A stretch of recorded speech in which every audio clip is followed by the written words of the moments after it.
சொன்ன இயற்கை விவசாயத்தில் சில கருத்துக்களுக்கு வந்து நான் ஒரு சப்ளிமெண்ட்டாக இப்போ நான் பேச போகிறேன். பார்ப்போம் சரிங்களா. வணக்கம், வாழ்வு வளமுடன். இங்கே இருக்கிற எல்லாருக்கும் என்னுடைய பணிவான வணக்கத்தை தெரிவித்துக் கொள்கிறேன். நீங்களும் உங்கள் அன்பு குடும்பமும் வாழ்வு வளமுடன் என்று வாழ்த்தி இந்த உரையை தொடங்குகிறேன். இப்போ பார்த்தீங்கன்னா நான் கொஞ்சம் நிறைய இன்ஃபர்மேஷனோட வந்திருக்கேன். ட்ரை டு கவர் எல்லாத்தையும் சொல்லி முடிக்க பார்க்குறேன் சரிங்களா. இப்போது எனக்கு கொடுத்துருக்கிற டாபிக் வந்து மனித ஆரோக்கியத்தில் களைக்கொல்லிகளும் கால்நடைகளும் அப்படிங்கிற டாபிக் சரிங்களா. இப்போ எல்லாருக்குமே நமக்கு தெரியும், கால்நடைகள் நம்மளோட விவசாயத்தில் பெரும்பங்கு ஆற்றுறது அப்படின்னு. உரம் ஆகட்டும், முன்னாடி வந்து பார்த்திங்கன்னா எல்லா உடல் உழைப்புக்கும் நமக்கு காலை அந்த மாதிரி தான் யூஸ் பண்ணிகிட்டு இருந்தோம். ஸோ இப்போ வந்து டிராக்டர் அந்த மாதிரி பல விஷயங்கள் இருக்குது. ஸோ இப்போ வந்து விவசாயத்தில் சில விஷயங்கள் பார்ப்போம். இப்போ ஆரோக்கியத்தில் இப்போது நம்ம ஒரு 40-50 இயர்ஸுக்கு முன்னாடி நம்ம இருந்த ஆரோக்கியம் இப்போ இல்லைங்கிறது என்னோட கருத்து. இதில் மாற்று கருத்து இருக்குமாங்கிறது சந்தேகம் தான். ஒரு பக்கம் நிறையா நோய்க்கான மருந்து அலோபதின்னு எல்லாம் வந்து நம்மளோட ஆயுள் காலம் அதிகமாகிடுச்சுன்னு சொன்னால் கூட அந்த ஆரோக்கியத்தோட அளவு முன்ன இருந்ததோட குறைஞ்சி தான் இருக்குங்கிறது எல்லாரும் ஒத்துக்கிறோம். அப்படி மாற்று கருத்து இருந்தால் சொல்லலாம் சரிங்களா. ஸோ இப்போ இந்த 40 வருஷத்துக்கு 50 வருஷம் 100 வருஷம் முன்னாடி இருந்த ஆரோக்கியம் இப்போ ஏன் இல்லை அப்படிங்கிறது ஒரு கேள்வி. ஸோ அந்த கேள்விக்கு வந்து ஒரு பதில் நம்ம வந்து சின்னதாக பார்க்க போகிறோம் சரிங்களா. இதை பற்றி கொஞ்சம் நான் ஆராய்ச்சி பண்ணேன் சரிங்களா. ஸோ இப்போது மனிதனோட ஆரோக்கியமாக இருக்கிறதுக்கு என்னென்ன தேவை அப்படின்னா, நல்ல உணவு வேணும். அடுத்தது ஏதாவது நோய்கள் வந்தால் மருந்து வேணும். இப்போது நம்ம இந்தியா தமிழ்நாடு இதுல எல்லாம் எப்படி இருக்குது அப்படின்னா, ஆயுர்வேதமும் சித்த மருத்துவமும் ரொம்ப பல ஆயிரம் வருஷமாக நம்ம யூஸ் பண்ணிட்டு தான் இருக்கோம். தெரிஞ்சு யூஸ் பண்ணுறோம், தெரியாமலும் யூஸ் பண்ணிகிட்டு இருக்கோம். கொஞ்சம் நான் டீப்பாக உள்ளே போகிறேன். ஆனால் இன்ஃபர்மேட்டிவாக தான் இருக்கும். ஏதாவது போரிங்காக இருந்தால் புரியலன்னா தயவுசெய்து சொல்லுங்கள், நான் திருப்பி சொல்லுவேன். இப்போது ஆரோக்கியமாக இருக்கணும் அப்படின்னா இப்போ வந்து பார்த்திங்கன்னா நமக்கு ஒரு நல்ல போஷாக்கான உணவு வேணும். இப்போது இந்த உணவு வந்து நம்மளுக்கு பல விஷயம் இதுக்கு நான் ஒரு சில எவிடன்ஸும் கொடுக்க போகிறேன். பின்னாடி ஸ்டேட்டஸ்டிக் எவிடன்ஸ் கொடுக்குறேன், அதுவும் எப்படி இருக்குன்னு பார்த்துட்டு சொல்லணும். இப்போ ஆரோக்கியத்தில் நமக்கு கால்நடைகளோட பங்கு என்னன்னு பார்க்குறோம். இப்போது நமக்கு நான் வந்து சில ஆயுர்வேத ரெஃபரன்சஸ் சொல்ல போகிறேன். நம்ம வந்து பசு வந்து நம்மளோட அதாவது பசுன்னு சொல்கிறது வந்து இந்த நூல்கள் ஆயுர்வேத நூல்களெல்லாம் எழுதி பல வருஷம் ஆகிடுச்சு, பல ஆயிரம் வருஷம் ஆகிடுச்சு. ஸோ அதில் எல்லாமே நம்ம நாட்டு மாடு தான் சொல்லியிருப்பாங்க. ஸோ இப்போ அதனோட ப்ராடக்ட்ஸ் வந்து இப்போ பால் பொருட்கள் டெய்ரி ப்ராடக்ட்ஸில் என்னென்ன பெனிஃபிட் இருக்குதுன்னு ஆயுர்வேதத்தில் கொஞ்சம் ரெஃபரன்ஸ் இருக்குது. ஸோ அதை வந்து நான் ப்ரீஃபாக உங்களுக்கு வந்து நான் சொல்கிறேன். பால் வந்து பார்த்திங்கன்னா புத்துணர்ச்சி அளிக்குது, நீண்ட ஆயுள் கொடுக்குது, அறிவை தரக்கூடியது. ஒரு அதீதமான பசி இருக்குன்னா கொஞ்சம் நேரம் கொஞ்சம் பால் சாப்பிட்டோம்னா உடனே பசி தீரணும் சரிங்களா. அடுத்தது வந்து பார்த்திங்கன்னா அசுபமான மனநிலை, சிலர் வந்து டிப்ரெஷனில் இருப்பாங்க, கோபம், இந்த மாதிரி ஒரு அசுபமான மனநிலையில் இருக்காங்க அப்படின்னா அதுவும் பால் சாப்பிட்டா உடனே கண்ட்ரோல் ஆகணும். ரத்தப்போக்கு இதையெல்லாம் வந்து குறைக்குது. அப்புறம் தாய்மார்கள் வந்து தாய்ப்பால் கொடுக்குறதுக்கு வந்து பால் வந்து ரொம்ப ஒரு முக்கியமான ஒரு உணவு. தாய்ப்பால் கொடுக்கும்போது பால் சாப்பிட்டா நல்ல பால் இருக்கும். அடுத்தது தயிர் வந்து பார்த்திங்கன்னா மலட்டுத்தன்மை நீக்குது, வாத நோய்களை நீக்குது, சுவை உணர்வு தூண்டுது. நல்லா தயிர் சாப்பிட்றவங்களுக்கு டேஸ்ட் ஒரு ஃபீல் வந்து நல்லா பண்ண முடியும். மோர் வந்து எளிதில் ஜீரணமாகுது. அதுக்கப்புறம் பைல்ஸ், ரத்தப்போக்கு இதையெல்லாம் சரி பண்ணுது. வெண்ணெய் வந்து மலட்டுத்தன்மை நீக்குது, ஜீரண சக்தியை தூண்டுது, கண் நோய்களை தீர்க்குது. நெய் புத்தி கூர்மையை வந்து வளர்க்குது, நீண்ட ஆயுள் தருது. இதுவும் பார்த்திங்கன்னா மலட்டுத்தன்மை நீக்குது, பலவிதமான விஷங்களை வந்து எடுக்குது. ஸோ இதெல்லாம் சொல்லியிருக்காங்க நம்ம ஆயுர்வேத நூல்களில். இதை சொல்லிட்டு என்ன சொல்லியிருக்காங்க அப்படின்னா, ஒரு நாட்டோட வளத்துக்கு வந்து பசு வந்து ரொம்ப முக்கியமான விஷயம் அப்படின்னு சொல்லியிருக்காங்க. நாடு வளமாக இருக்கணும் அப்படின்னா அதுக்கான எக்ஸாம்பிள்ஸ் எல்லாம் பார்ப்போம். ஸோ இப்போ நான் என்ன கேட்குறேன்னா, இவ்வளவு பெனிஃபிட்ஸ் இருக்கிற பால், தயிர், மோர்லாம் இன்றைக்கி நம்ம சாப்பிடும்போது அதே பெனிஃபிட்ஸ் இருக்கா? யாராவது சொல்ல முடியுமா?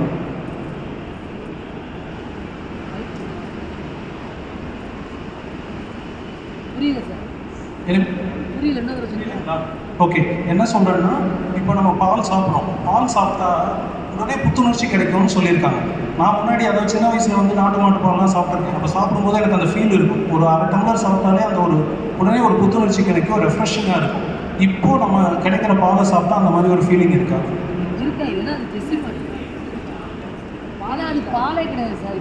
கிடையாது. நம்ம சொல்கிற பால் இருக்கா இல்லையா? இல்லை. ஸோ அது இல்லை, நம்ம அக்ரி பண்ணிக்கிறோம். அதே மாதிரி தயிர் சாப்பிட்டாலும் நமக்கு அந்த ஒரு நல்ல ஒரு எனர்ஜியெல்லாம் கிடைக்கிறது இல்லை. மோர் சாப்பிட்டா பைல்ஸ் எல்லாம் க்யூர் ஆகுங்கிறாங்க ரெகுலராக. எந்த ஒரு வயிற்று பிரச்சனையாக இருந்தாலும் மோர் ஒரு 2 months சாப்பிட்டோம்னா சரியாகும்னு சொல்கிறாங்க. இப்போ மோர் சாப்பிட்டாலும் எனக்கு அந்த மாதிரி எந்த ஒரு ஃபீலிங் இருக்கிற மாதிரியும் தெரியல. சரிங்களா? ஸோ இப்போ இது வந்து இதை ஒரு காரணமாக சொல்லி என்ன சொல்லியிருந்தாங்கன்னா, ஆயுர்வேதம் வந்து ஒரு சயின்ஸ் இல்லை, சித்த வைத்தியம் ஒரு சயின்ஸ் இல்லை, அது ஒரு மூட நம்பிக்கை, ஏதோ ஒரு ரீசனில் ஒர்க் ஆகுது, சில சமயத்தில் ஒர்க் ஆகலை, பல ரீசன் சொல்கிறாங்க. பட் ஏன் இன்னைக்கு வந்து அந்த பாலில் இந்த மாதிரி ஒரு குவாலிட்டிஸ் இல்லை அப்படிங்கிறத நான் ஆராய்ச்சி பண்ணேன். சரிங்களா? ஸோ இப்போ வந்து நமக்கு சின்ன ஒரு சில மூலிகைகளோட ரெஃபரன்ஸ் சொல்கிறேன். வந்து ரொம்ப சூப்பராக பேசினார். பேசும்போது கலைகளை பற்றி பேசினார். கலைகளில் சில கலைகளை பற்றியும் அவர் சொன்னார். துத்தி பற்றி சொன்னார். துத்தியில் வந்து ஒரு 4 வெரைட்டி இருக்குது. ஆயுர்வேதத்துலேயும் சித்த மருத்துவத்துலேயும் சொல்லியிருக்கிறது. சிறு துத்தி, பெரு துத்தி, மகா துத்தி. அது வந்து சொல்லுவாங்க சிறு பலா, அதிபலா, மகாபலா, நாகபலான்னு சொல்லுவாங்க. இந்த 4 துத்தியும் என்னென்ன பெனிஃபிட்ஸ் இருக்குதுன்னு நான் இப்போ உங்களுக்கு வந்து சொல்கிறேன். ஆயுர்வேதத்தில் சொல்லியிருக்கிற பெனிஃபிட்ஸ். சரிங்களா?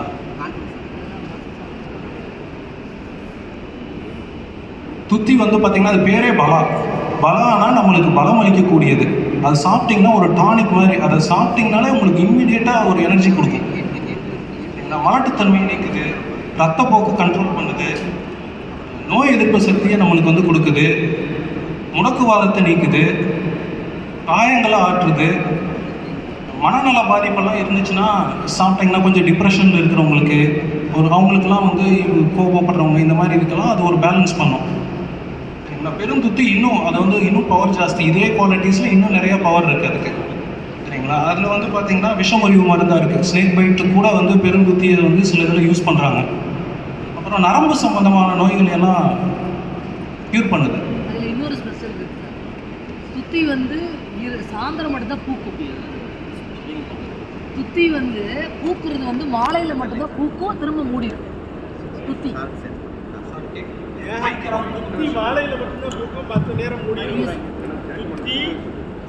துத்தி சாயங்காலம் தான் பூக்குமா? துத்தி துத்தி நீங்கள் சொன்னீங்க இல்லையா, அது வந்து பூக்களுமே அது வந்து மாலையில் மட்டும்தான். 3:30 மணிக்கு அது பூக்க ஆரம்பிக்கும், 6 மணிக்கு ரோஸ் ஆகும். அதில் எனக்கு அந்த டீட்டெயில்ஸ் தெரியல. பட் அது துத்தியோட எல்லா பார்ட்டுமே மரத்தை யூஸ் பண்ணுறாங்க. பூ, காய், தண்டு, இலை, வேர் எல்லாமே யூஸ் பண்ணுறாங்க.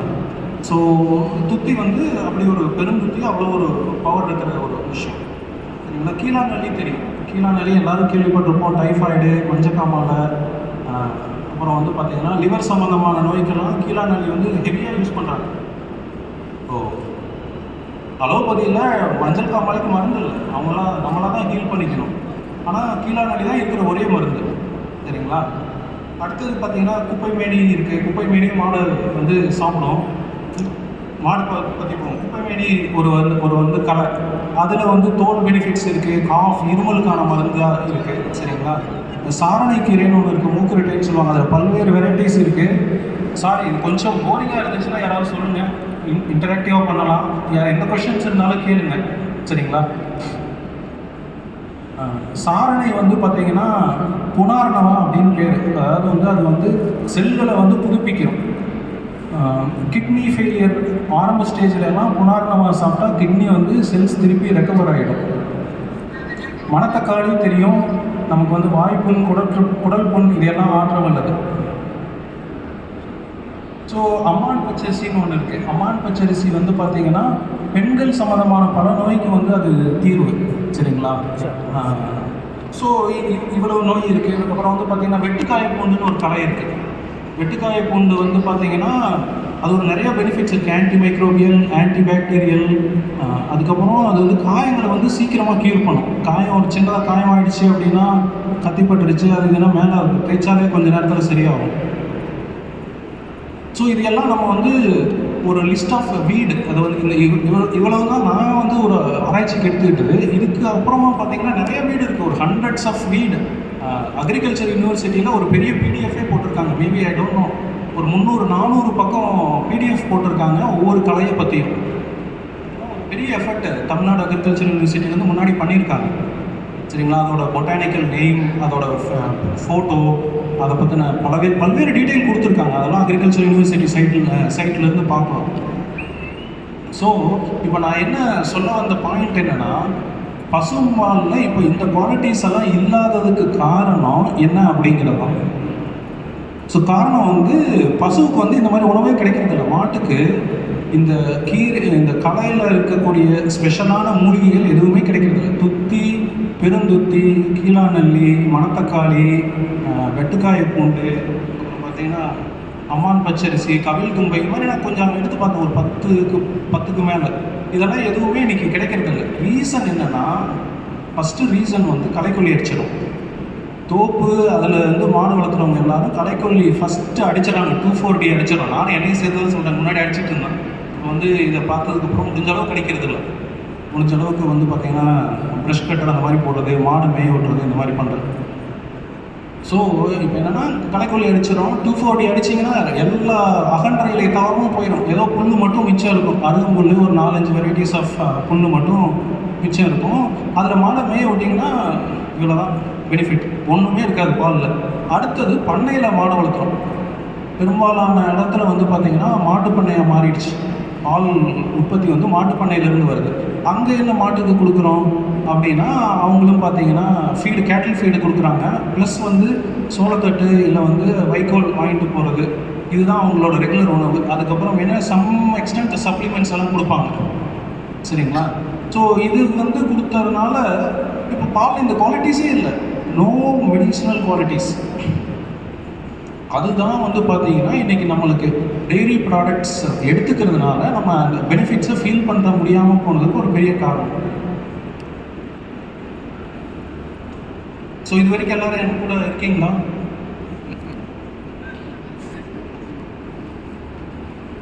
ஸோ இப்போ வந்து பார்த்தீங்க அப்படின்னா கன்க்ளூஷன் என்னென்னா, இப்போ நம்ம இதை எப்படி சரி பண்ணுறது? இது ஒரு கண்டிஷன். ஃபஸ்ட்டு வந்து விவசாயம் பண்ணுறதே இன்றைக்கி ஒரு பெரிய சேலஞ்சு. அதில் இயற்கை விவசாயம் பண்ணுறது இன்னும் ஒரு பெரிய சேலஞ்சு. இப்படி சேலஞ்சஸ் ஆள் கிடைக்கிறதில்ல களை எடுக்கிறதுக்கு. இந்த மாதிரி சமயத்தில் என்ன பண்ணலாம் அப்படின்னா, அதாவது நான் ஐயா வந்து சொன்னாங்க கலையை வந்து உரமாக பயன்படுத்திக்கலாம், அது ஒரு பெஸ்ட்டு சாய்ஸ். ஓகேங்களா? அப்படி முடியாத பட்சத்தில் இன்னொரு பெஸ்ட் சாய்ஸ் என்னென்னா, இப்போது நம்ம வந்து ஆடு வளர்க்கலாம். தோட்டம், அதாவது மரங்களுக்குள்ளே இருக்கிறவங்க வந்து ஆடு இல்லை மாடு வளர்த்தா பெரும்பாலான களைகளை அதை சாப்பிடும். அந்த பாலை அடுத்து எடுத்தோம்னா அதுலேயும் நம்மளுக்கு அவ்வளோ மெடிசினல் குவாலிட்டிஸ். அந்த பால் நம்ம சாப்பிடும்போது பல நோய் போயிடும். இன்றைக்கி பார்த்திங்கன்னா சொசைட்டியில் பல நோய் நான் பார்க்குறது, ஆர்த்தரைட்டிஸ் பார்க்குறேன். எவ்வளோ பேர் எலும்பு பிரச்சனை, நரம்பு பிரச்சனை, குழந்தை இல்லாத பிரச்சனை, கிட்னி பிரச்சனை. ஸோ இது மாதிரி அந்த கிரிட்டிக்கலாக அலோபதினால் சரி பண்ண முடியாத பல்வேறு நோய்களுக்கு காரணம் இந்த மாதிரி ஃபுட்டு வந்து நம்மளுக்கு நேச்சுரலாக பால் வழியாக கிடைக்காத ஃபுட்டு கிடைக்காதனால, நியூட்ரியன்ஸ். சரிங்களா? இப்போது இதே நியூட்ரியன்ஸ் கிடைக்காம நம்ம சாணம் வருது. இதை வந்து விவசாயத்தில் ரிலேட் பண்ணோன்னா, இந்த மாடு இப்படி பண்ணையில் இருக்கிற மாடு இல்லை களைக்கொல்லி அடிச்ச இடத்துல மேய்கிற மாடு, இதோட சாணம் மூத்திரம் எடுத்து நம்ம வந்து உரமாக போட்டோம்னா அந்த உரத்துலேயும் இந்த குவாலிட்டிஸ் இருக்காது. நீங்கள் அதை கொண்டு போய் அப்படியே தோட்டத்தில் போட்டிங்கன்னா சரி வளரும், அதுக்கு நோய் எதிர்ப்பு சக்தி இருக்காது, பூச்சிகள் தாக்கும், அதையும் ஒரு கண்ட்ரோல் பண்ணணும். அடுத்த செயின். ஸோ இந்த ஒரு விஷயத்தை நம்ம ஹேண்டில் பண்ணுறதுனால உரத்தோட குவாலிட்டியும் நம்ம இம்ப்ரூவ் பண்ணிக்கலாம். அதே சமயத்தில் நம்மளோட ஆரோக்கியத்தையும் ரொம்ப ஸ்ட்ராங்காக இம்ப்ரூவ் பண்ணிக்கலாம். நம்ம மட்டும் இல்லை, நம்ம வந்து விவசாயிகள் நம்மளோட ஆரோக்கியம் மட்டும் பார்க்குறது இல்லை, நம்ம சொசைட்டிக்கே, நாட்டுக்கே நம்ம கொடுக்குற உணவு தான் ஆரோக்கியத்தை கொடுக்குது.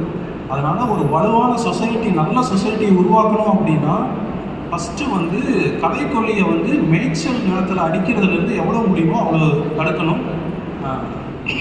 அடுத்தது செகண்ட் பாயிண்ட் வந்து, இப்போ பண்ணையில் மாடு வளர்க்குறாங்க, அவங்க என்ன பண்ணுவாங்க? மேய்ச்சல் இருக்கிறவங்க ஓகே, இல்லை கொஞ்சம் மேய்ச்சல், இப்போ 10 ஏக்கர் இருக்குன்னா ஒரு அரை ஏக்கராக மேய்ச்சல் நம்ம விட்டுருங்க, அதில் வந்து கொஞ்சம் மாடு வளர்ங்க, களைக்கொல்லி அடிக்காமல் வச்சுக்கோங்க. இது வந்து ஒரு தீர்வு, எவ்வளோ முடியுமோ அவ்வளவு. இப்போ பண்ணையில் இருக்கிறவங்க என்ன பண்ணுறது? அடுத்து நம்ம என்ன பண்ணணும்னா விவசாயத்துலேயும் கொஞ்சம் சேஞ்ச் பண்ணணும். ஒரு டாப் அக்ரிகல்ச்சர் யூனிவர்சிட்டி, வெட்டினரி யூனிவர்சிட்டிஸில் இருக்கிற ப்ரொஃபஸர்ஸ் எல்லாம் ஒர்க் பண்ணி ஒரு சீசனுக்கு ஒரு 10 டாப் மாட்டுக்கு தேவையான இந்த மாதிரி மூலிகைகளை ஐடென்டிஃபை பண்ணி அதையும் விவசாயமாக செய்ய வேண்டியதுதான், வேறு வழியே இல்லை. ஸோ இப்போ துத்தி இதெல்லாம் நம்ம தனியாக வளர்த்து அதையும் மாட்டுக்கு ஃபீட் பண்ணால் ஓகே தான். அதை வந்து பண்ணையிலும் விற்கலாம், இல்லை சப்ளிமெண்ட்டாக மேக் பண்ணி அதையும் கொடுக்கலாம். இது இன்னொரு சாய்ஸ். அடுத்து மூணாவதாக இருக்கிற ஒரு பெரிய முக்கியமான பிரச்சனை வந்து பார்த்தீனியா. தமிழ்நாடு மட்டும் இல்லாமல் நிறைய இடத்துல இந்தியாவில் பார்த்தீனியாவை ஹேண்டில் பண்ணுறதே ஒரு பெரிய பிரச்சனை. ஸோ பார்த்தீனியாவை மட்டும் நீங்கள் ஹேண்டில் பண்ணி நம்ம யூனிவர்சிட்டியிலேருந்து நான் ஒரு request Somasundaram sir, Subramanian sir, நீங்களாம் இருக்கீங்க. பார்த்தீனியாவுக்கு மட்டுமான ஏதாவது ஒரு ஆர்கானிக் வழியில் ஒரு கலைக்கொல்லி கண்டுபிடிச்சோன்னு வச்சுக்கோங்க, நாட்டை பல பில்லியன் டாலர் சேவ் பண்ணும். ஓகே, நன்றிங்க ஐயா. ஸோ இது வந்து நாட்டோட வளத்தை எவ்வளவோ மக்களோட உழைப்பு வந்து வீணாக போகுது. அதை ஹேண்டில் பண்ணுறதுக்காக அதுக்கு மருந்து அடித்து அதுக்கு செலவு பண்ணி நிலத்தை அப்படியே கெடுத்து எல்லாத்தையும் பண்ணுறது பார்த்தீனியா. ஸோ நம்ம வந்து அதுக்கான ஒரு சொல்யூஷன் ட்ரை பண்ணணும். அது விரைவில் ஏதாவது நடக்கும்னு நினைக்கிறேன். ஸோ அது வரும்போதும் இந்த 3 வகையிலேயே நம்மளுக்கு வந்து ஒரு பெனிஃபிட் கிடைக்கும். பார்த்தீனியா மட்டும் கண்ட்ரோல் ஆகிடுச்சு, நாங்கள் ரிமைனிங் எல்லாமே 80% வந்து மாடு சாப்பிட்றதா தான் இருக்கும் கலை, இல்லை ஆடு சாப்பிட்றதா இருக்கும். 80%, 80 to 90%, மேபி 1-2 லெஃப்ட் ஆகிடும். அதை விட்டுலாம், அது உழவு ஓட்டும்போது போயிடும், இல்லை வந்து அது மேனுவலாக நம்ம ரிமூவ் பண்ணிக்கலாம்.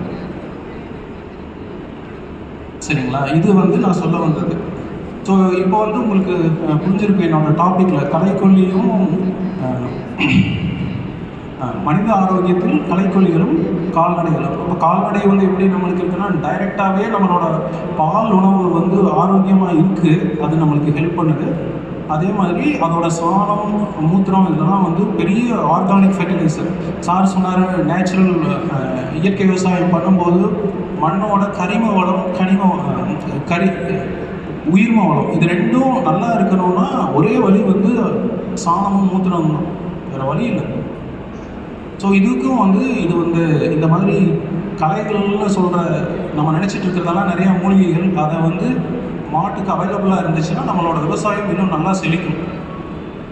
இது என்னோட அடுத்த கருத்து. கடைசியாக நான் இன்னும் ஒரு கேள்வி.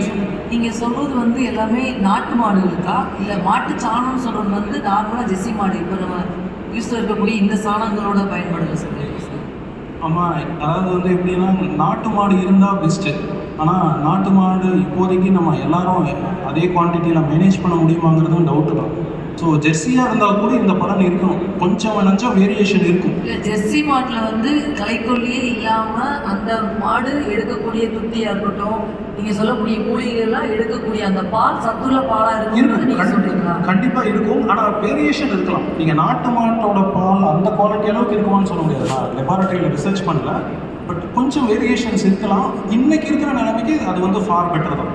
பிகாஸ் ஏன்னா நாட்டு மாடுன்றது துமிழ் இருக்கிறது, அதோடைய தமிழ் தான் அதோட மெயினே. ஆமாம், அது அந்த காலத்தில் ஒரு பழமொழி சொல்லியிருக்காங்க, நல்ல மாட்டுக்கு ஒரு சூடு, அதுதான் அந்த சூடு, அந்த விட்டமின் டி.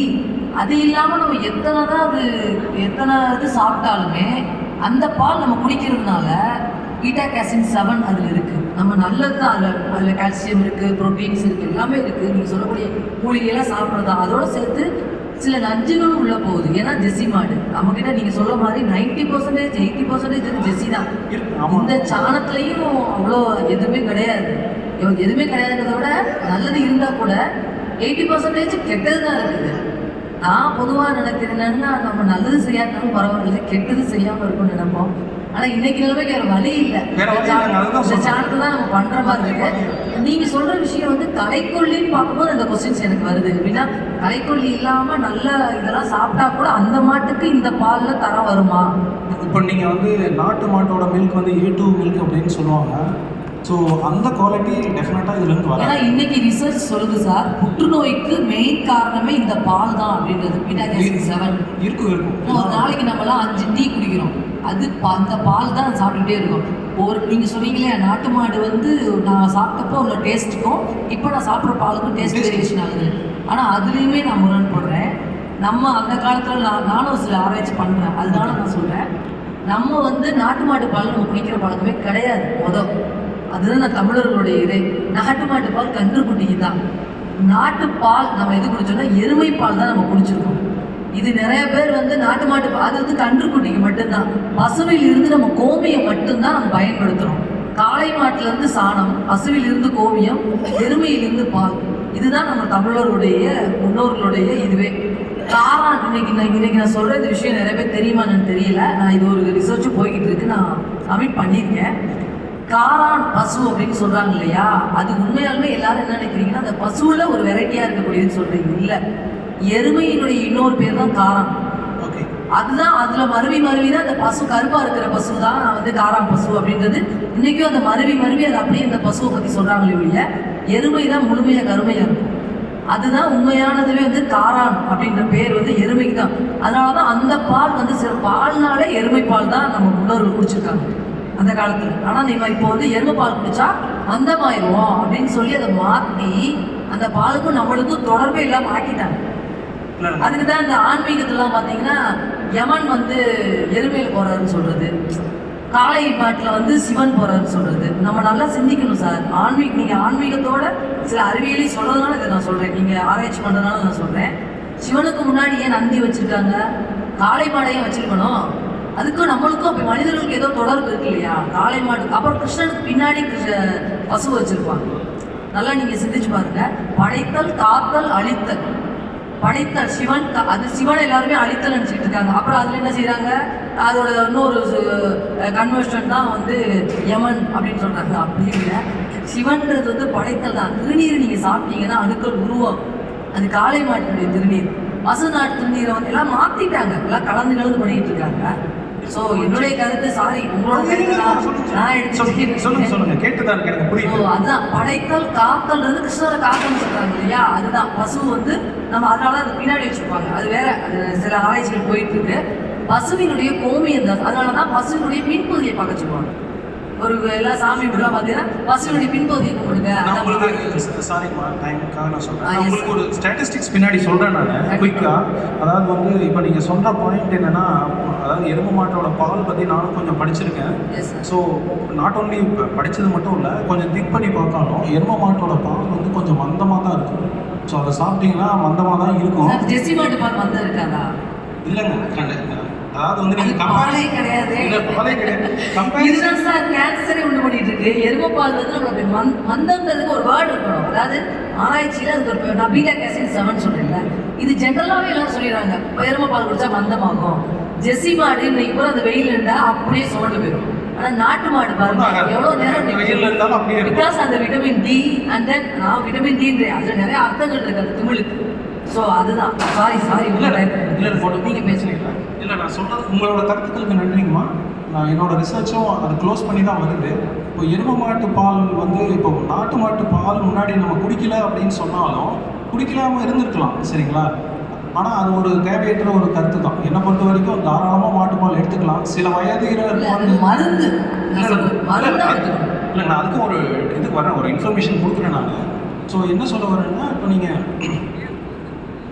மாட்டுப்பால் தாராளமாக எடுத்துக்கலாம். மாட்டுப்பால்லாம் தாராளமாக எடுத்துக்கலாம். சிலருக்கு உடம்புக்கு ஏற்றுக்கலைன்னா விட்டலாம். இல்லை சில ஏஜ் குரூப்பில் இருக்கிறவங்களுக்கு அது ஏற்றுக்காது. மேபி ஒரு 40 to 60 அந்த மாதிரி இருக்கிறவங்களுக்கு ஏற்றுக்காது.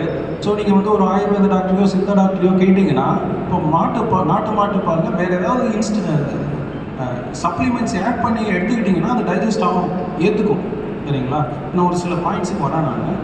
ஸோ எருமை மாட்டுப்பால் definitely it has its own drawbacks, சரிங்களா? அது வந்து ஆயுர்வேதத்தில் தெளிவாக சொல்லியிருக்காங்க. அதை பற்றி பேச வேணும், சரிங்களா? சித்த doctor. Okay, thank you, it's good. So இப்போ இதுக்கு வந்து ஏதாவது நான் ஒரு சின்ன ஸ்டாட்டிஸ்டிக்ஸ் கொடுக்கணும். இப்போ வந்து நம்ம ஆயுர்வேதத்துலேயும் சரி, நம்ம மதத்துலேயும் சரி, மதம் நான் சொல்கிறது இந்துவிசம் ரொம்ப 1000 இயர்ஸாக நம்ம ஃபாலோ பண்ணிட்டு வர்றது, அதை ஒரு ப்ராக்டிஸாக எடுத்துக்கிட்டாலும் அதில் வந்து மாட்டுக்கு ரொம்ப விசேஷமான ஒரு ஸ்தானம் கொடுத்துருக்காங்க. அதை வந்து ஒரு கடவுளுக்கு சமமாக தான் பார்க்குறாங்க. செல்வத்துக்கும் அறிவுக்கும் அதிபதியாக தான் நம்ம வந்து பசுவை வச்சுருக்கோம். அப்படி தான் வந்து சாஸ்திரங்களும் சொல்லுது, சரிங்களா? இப்போது அதுக்கு ஏதாவது ப்ரூஃப் இருக்கா அப்படிங்கிறதான் கேள்வி. சும்மா சாஸ்திரத்தில் எதை வேணாலும் சொல்லிட்டு போயிடலாம். அது சயின்டிஸ்ட் வந்து கொஷின் பண்ணுவாங்க. அவங்களுக்கு ஏதாவது நம்ம ஒரு கவுண்டராவது கொடுக்கணும். ஸோ இப்போ என்னென்னா, நான் ஒரு சின்ன ஒரு ரிசர்ச் பண்ணேன். Developed countries and poor countries இதெல்லாம் எப்படி இருக்குது அப்படின்ட்டு.